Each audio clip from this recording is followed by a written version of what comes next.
In the councils of government, we must guard against the acquisition of unwarranted influence, whether sought or unsought, by the military-industrial complex.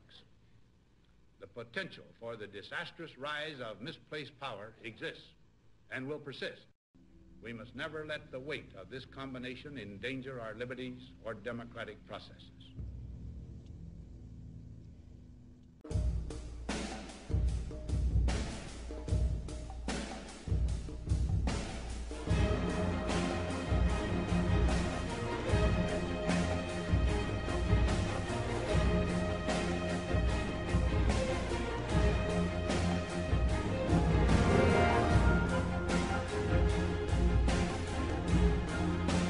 To read that article by Stiglitz this morning. He said he made an error last year when he did that report that he said the Iraq war was going to cost us over $3 trillion. He says it's going to be much higher than $3 trillion. Why don't we stay out of these wars and save this money? That's what we need to do. We need to cut the spending, and we don't have to tax people, and we could solve this problem, but nobody wants to give an inch on these overseas expenditures. The Republicans don't want to cut overseas expenditures in the war.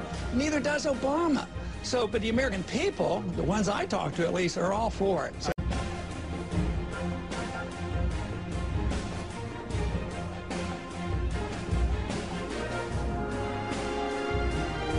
you know, we have a foreign policy where we blow up bridges overseas, and then we tax the people who go over and rebuild the bridges overseas, and our bridges are falling down and our infrastructure is falling down. And how are we going to have guns and butter? You know, the 70s were horrible because we paid for the guns and butters of the 60s. Now we're doing the same thing, and nobody even seems to care.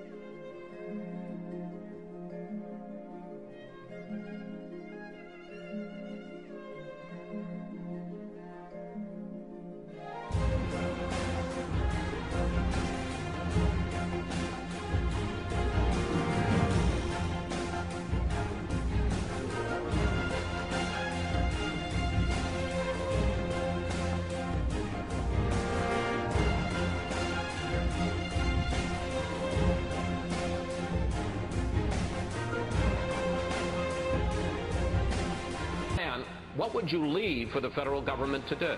Yeah, I'd sort of like to follow the Constitution, and then we wouldn't have these kind of problems.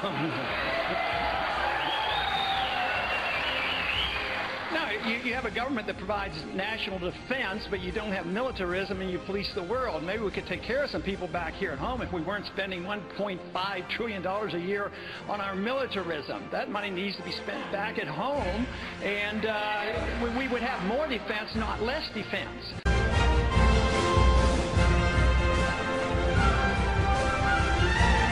What about our invasion, our bombing, collateral damage, arrests and secret prisons and pictures of torture, drone attacks? You think that isn't, you know, an incitement to violence overseas?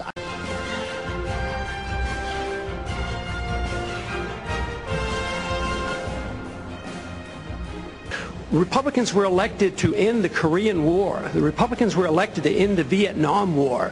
There's a strong tradition of being anti-war in the Republican Party. It is the constitutional position.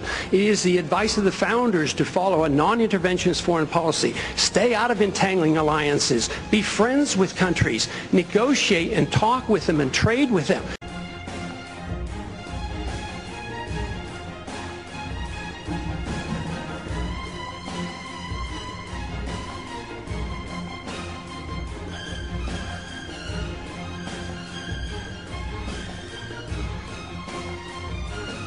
Just think of the tremendous improvement relationship with Vietnam.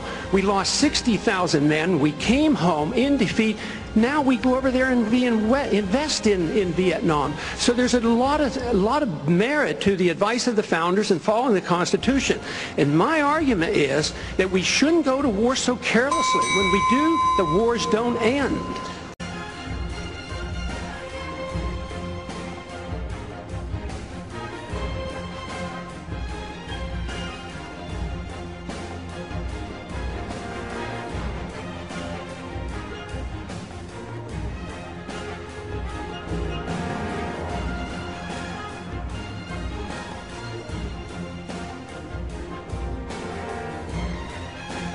And you're saying now that we have to continue to borrow money from China to finance this empire that we can't afford? Let me see if I get this right. We need to borrow $10 billion from China, and then we give it to Musharraf, who's a military dictator who overthrew an elected government, and then we go to war, we lose all these lives promoting democracy in Iraq. I mean, what's going on here?